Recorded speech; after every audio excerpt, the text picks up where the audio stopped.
Sophie, till late in the third quarter, you guys were struggling offensively in that frame. Second half in general didn't feel the same as the first half on that end. Did something change for you guys? What did you see as kind of leading to stalling on that end? Yeah, I think we were just kind of slow. And every time that we're slow, especially defensively, it just somehow affects our offense. Sophie Cunningham didn't mince words after this one, and she had every reason not to. The Fever just blew a winnable game, falling 88-84 to a Mystics team sitting at the bottom of the standings. Indiana led by double digits and even held control at halftime, before Washington ripped off a 22-7 run that flipped everything upside down. With playoff positioning on the line, the loss dropped the Fever to 7th place.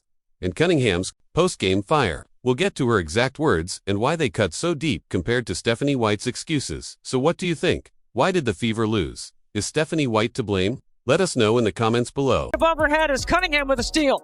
Cunningham feeds Sims, who goes coast to coast and lays it in. So they had to make sure they had the right shot clock time as well while they were reviewing that. So Indiana with a 10-point lead here. 6 minutes until halftime as Boston finds some space and knocks it down. Now Sims launches ahead for Mitchell. What a pass by Odyssey Sims. Indiana built a 13-point advantage in the second quarter, leading 40-27, and at that stage it looked like they were cruising. But almost instantly, Washington stormed back with a 22-7 run that erased the lead and silenced the building. The Mystics suddenly played with confidence, shooting 52% from the field and knocking down big threes, while Indiana's offense went stagnant.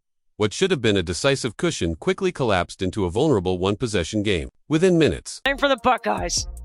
Here is the Buckeye product on a backdoor pass, but Mitchell lost the handle.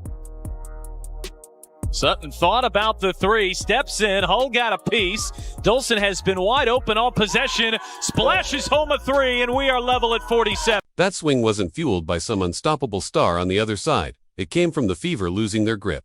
Crucial turnovers piled up, and defensive breakdowns became constant. Indiana committed 21 fouls, gifting Washington 26 free throw attempts. Every careless giveaway or late rotation led to yet another trip to the line, and the deficit shrank play by play. The issue wasn't bad officiating. It was the scoreboard being hammered by mistakes Indiana had complete control over. With 5 off the bench, Indiana has 8 first-quarter bench points. That's typically been a strength when they're playing well, as Iriafen just bullies her way inside.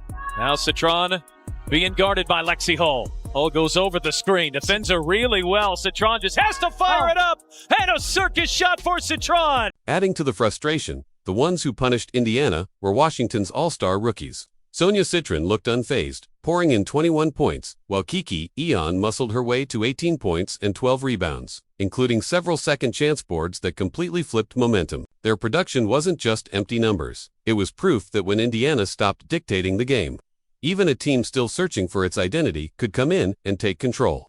Sitting in 7th place with playoff hopes hanging on these must-win nights, allowing a young duo to dismantle your lead is about as costly as it gets.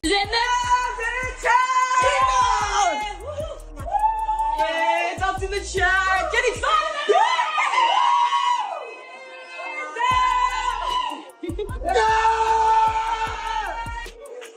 In the chat.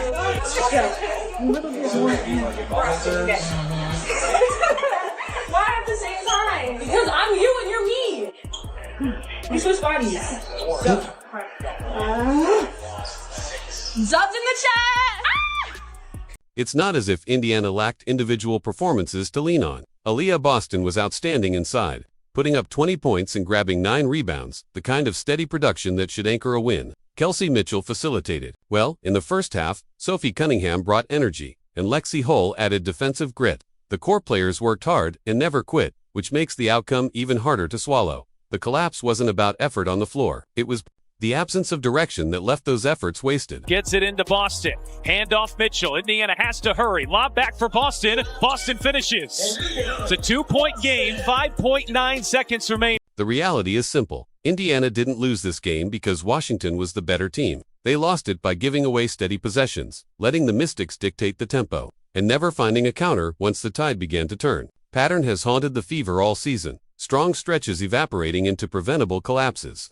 Every time this group takes a step forward, careless mistakes and missed adjustments drag them right back down. And unlike the early part of the season, these late-game meltdowns matter more now, with the playoff race tightening by the day.